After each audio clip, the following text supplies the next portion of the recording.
Ang PE teacher na si Junggi ay tinuturuang lumangoy ang kanyang klase na puno ng mga makukulit na dalaga, kung saan ang ilan sa kanila ay kinikilig dahil sa kagwapuhan ng kanilang guro. Ang kanyang assistant at guro rin na si Minjo ay nag-supervise sa mga dalaga ng warm-up session at sumunod naman sila.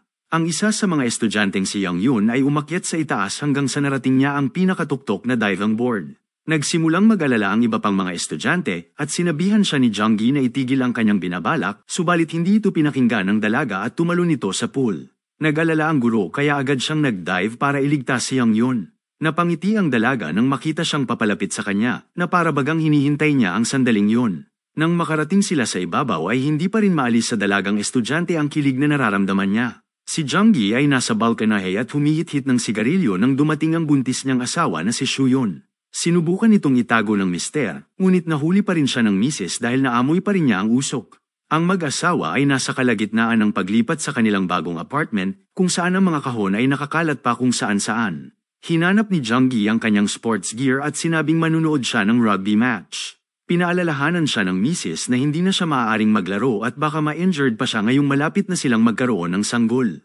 Pinalaro ni Junggi ng dodgeball game ang kanyang klase habang siya ay nakaupo sa bleachers. Sinamahan siya ng kapwa-guro na si Minjo at nagkaroon sila ng casual na pag-uusap.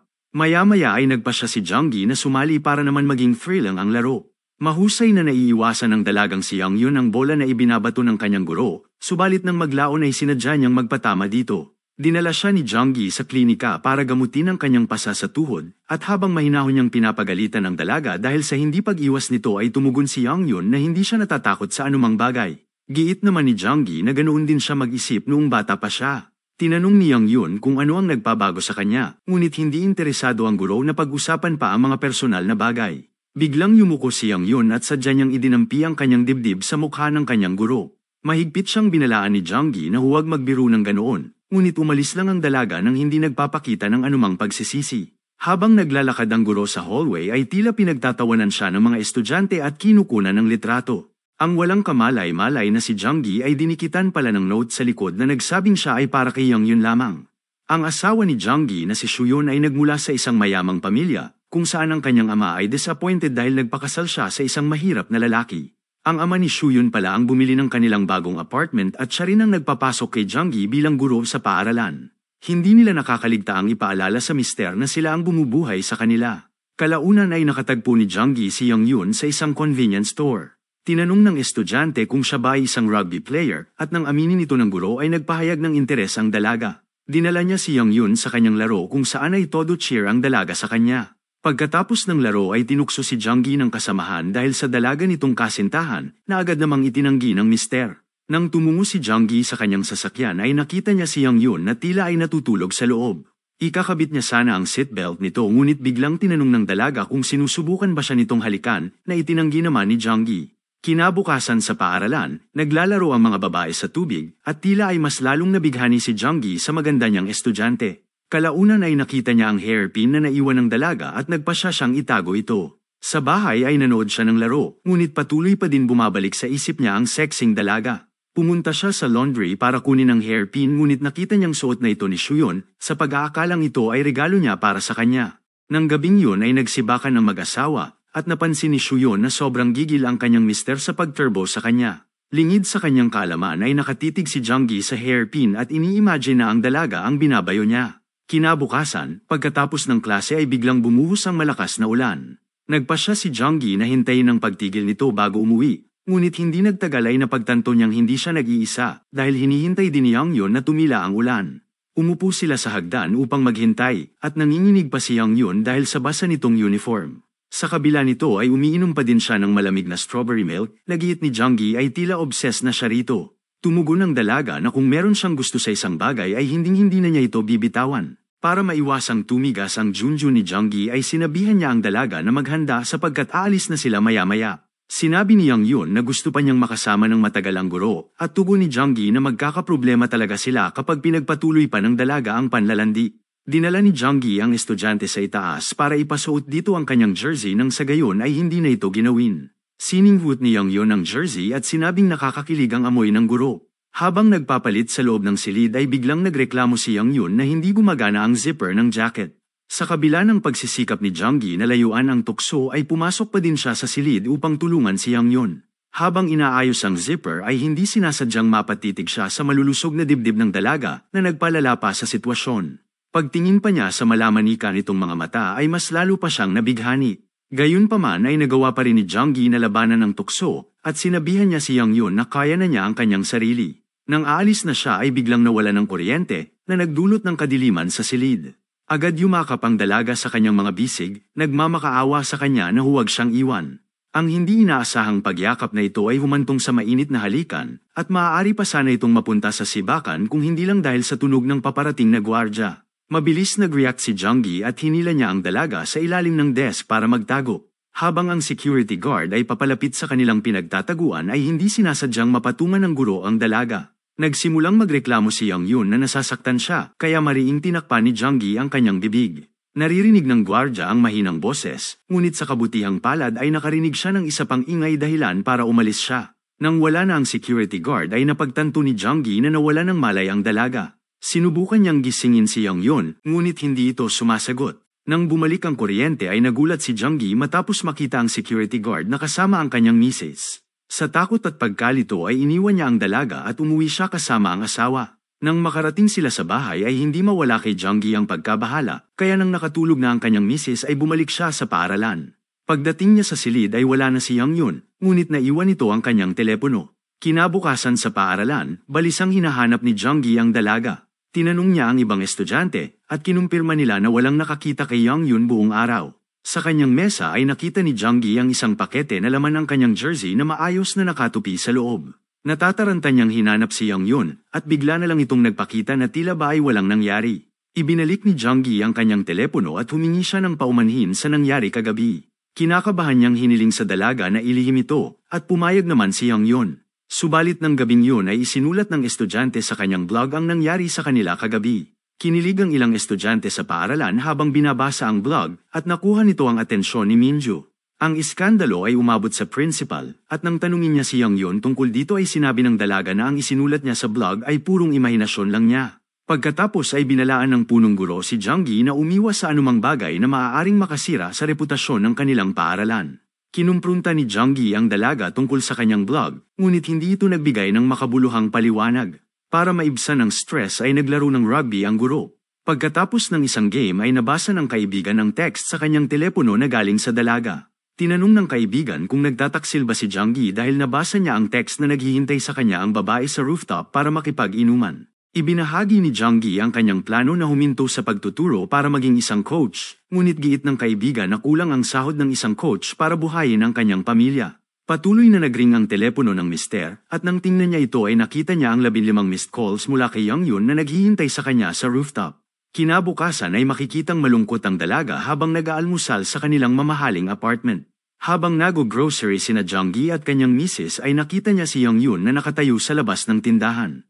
Agad niyang hinila paalis ang kanyang asawa bago pa mag-iskandalo ang dalaga. Sa kalagitnaan ng gabi ay nakatanggap si Junggi ng tawag at matapos marinig si Yang Yun na humihiling na makapiling siya ay agad niyang ibinaba ang telepono. Sa paaralan, nag-iwan ang dalaga ng mga regalo sa kanyang desk at sa inis ay itinapon nito ni Junggi sa basurahan.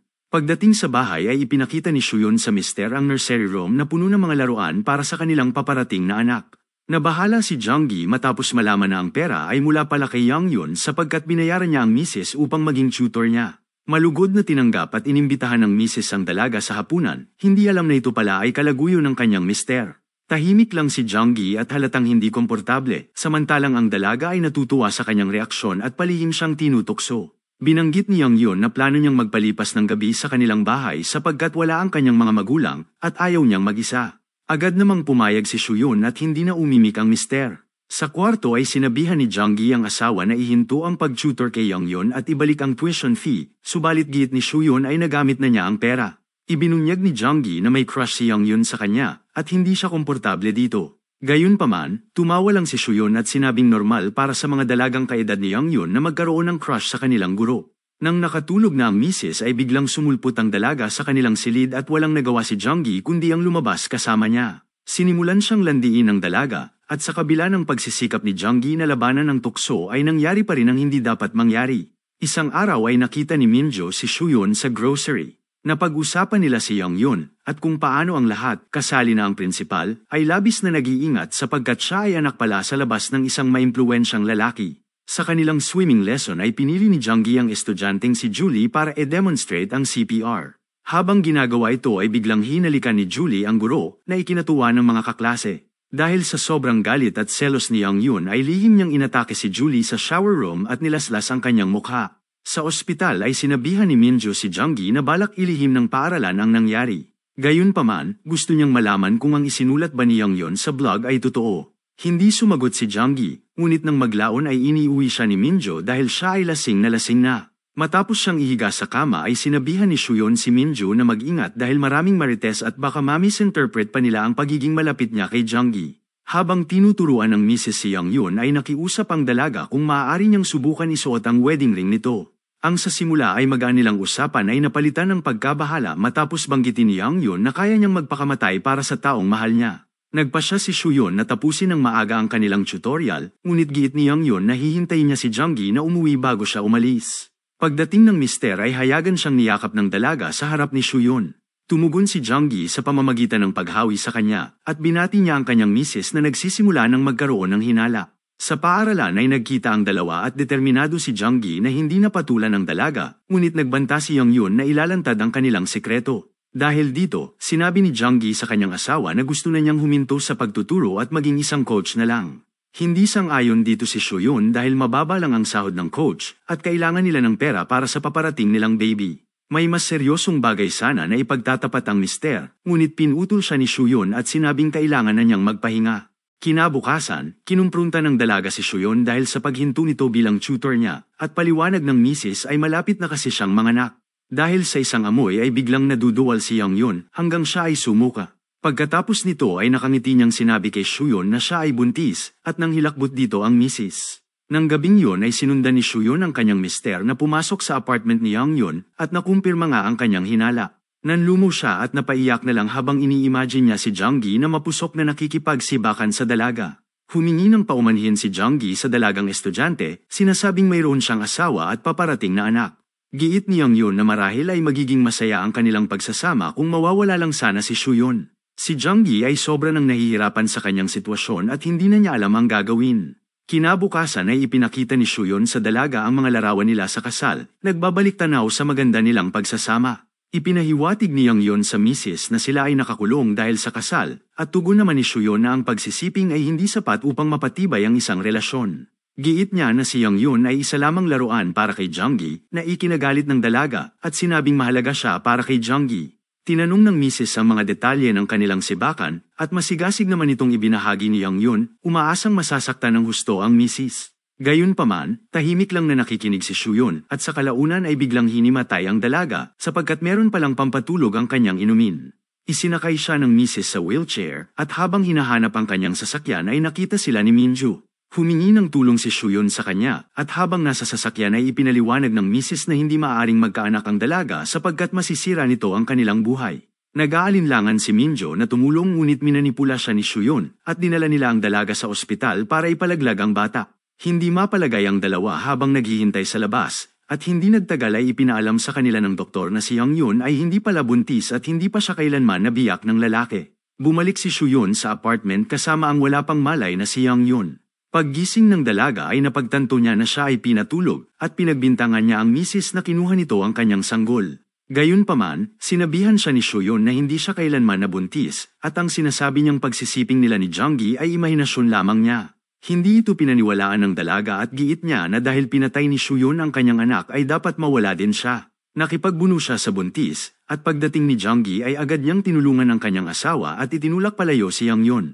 Isinumbong ng dalaga na dinala siya ni Shuyon sa ospital, ngunit iginiit ng misis na wala sa katinoan si Young Yun at hindi siya dapat pakinggan. Tinanong ng mister si Shuyon kung ano ang sinasabi ng dalaga, ngunit bago makasagot ay nagsimulang sumakit ang tiyan ng misis. Sa ospital ay kinakabahang naghihintay si Junggi sa waiting room at sa kalaunan ay pinapasok na siya para makapiling ang kanyang misis at ang malusog nilang sanggol.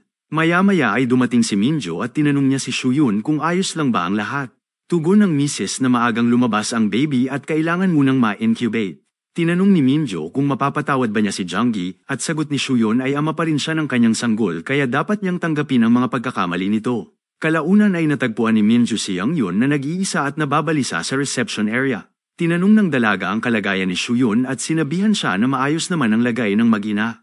Habang inihahatid ni Minju ang dalaga ay sinabihan niya ito na hindi porket binibigyan siya ng atensyon ng lalaki ay maituturing na itong pagmamahal. Hindi umimik si Yang Yun, bagkus pinaglalaroan lang niya ang isang cutter, dahilan para kabahan si Minju.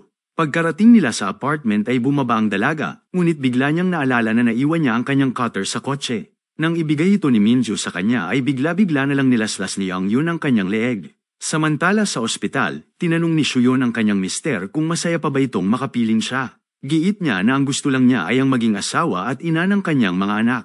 Tugon ni Jonggi na meron na siya nito, ngunit sagot ni Shuyun na kung totoo yun ay bakit hindi pa rin siya masaya. Naputol ang kanilang pag-uusap nang pumasok ang nurse na tila ay balisa. Nawala ang kanilang sanggol, at habang natatarantang tinatanong ni Jonggi ang mga staff ay nakatanggap ang kanyang asawa ng tawag mula kay Yang Yun na nagsabing nasa sa kanya ang baby. Nagmadaling pinuntahan ni Shuyun ang lugar at iniwan niya ang mister sapagkat yun ang bilin ng dalaga. Natagpuan ng Mrs. si Yang Yun sa utility room at nakiusap siya rito na ibalik ang kanyang sanggol.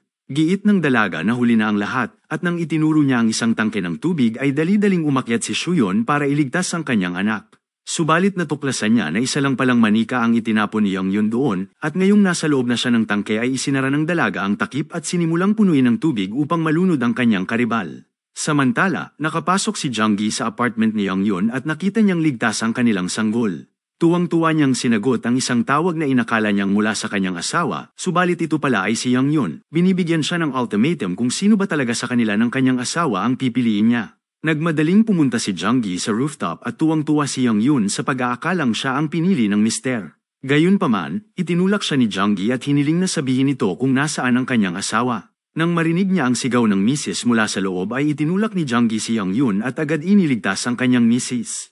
Tinanong ni Shuyun kung nasaan ang kanilang sanggol at tiniyak ni Jonggi na ligtas ito. Habang magkayakap sila ay nakita ng Mr. si Yang Yun na papalapit sa dulo ng rooftop. Tumakbo siya pabalik sa labas at nakiusap sa dalaga na huwag nitong ituloy ang binabalak niya. Gustong malaman ni Yang Yun kung minahal ba siya nito, ngunit hindi sumagot si Jonggi. Nagmamakaawa siya sa dalaga na huwag itong tumalon, at habang umaagos ang mga luha sa kanyang pisngi ay paulit-ulit na nagtanong si Yang Yun, subalit hindi niya nakuha ang sagot na inaasahan niya. Sa kalaunan ay hinayaan niya ang sarili na mahulog, ngunit nagawang hawakan ni Jonggi ang kanyang kamay. Habang sinisikap niyang hilahin ang dalaga ay dumating si Shuyun at nakiusap ang mister sa kanya na tulungan siya. Nanatili lang sa malayo ang misis at iminungkahi niya na bitawan na si Yang Yun nang sa gayon ay makapamuhay sila ng normal. Habang unti-unting dumudulas ang mga kamay ng dalaga ay tinanong niya si Jonggi na kung hindi pag-ibig ang nangyari sa kanila ay ano yun.